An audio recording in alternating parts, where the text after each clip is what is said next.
Navi Mumbai police आयुक्तालयामध्ये परिमंडळ 2 तर्फे CBD विभागातील 3 पोलीस स्टेशन सीबीडी, एनआरआय आणि नेरूळ या तिन्ही पोलीस स्टेशन मधील जो मुद्देमाल आपल्याकडे शिल्लक होता,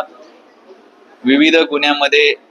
चोरीचा गुन्हा असेल, घरफोडीचा गुन्हा असेल, चेन स्नॅचिंग असेल किंवा इतर मोबाईल मिसिंग असेल, असे विविध गुन्हे आपल्याकडे रजिस्टर होतात. त्यातील मुद्देमाल आपण तपासामध्ये रिकव्हर करतो आणि तो मुद्देमाल रिकव्हर केल्यानंतर बऱ्याच वेळा नागरिकांना तो मुद्देमाल परत मिळायला खूप अडचणी येतात, खूप वेळ त्याच्यामध्ये जातो. ही सर्व जो वेळ आहे तो वेळ कमी करून लवकरात लवकर नागरिकांना त्यांचा मुद्देमाल कसा परत करता येईल याबाबत नेहमी आमचे CP sir, joint CP sir, additional CP sir मार्गदर्शन करत असतात आणि त्या मार्गदर्शनातूनच तपास झाल्यानंतर विविध पद्धतीने हा मुद्देमाल नागरिकांना कसा परत करता येईल याच्यासाठी आमचे परिमंडळ 2चे उपायुक्त अमित काळे सर यांनी सूचना दिल्या होत्या. त्यानुसार तिन्ही पोलीस स्टेशनच्या senior PI Naikwadi, senior PI Arun Pawar आणि सिनियर पीआय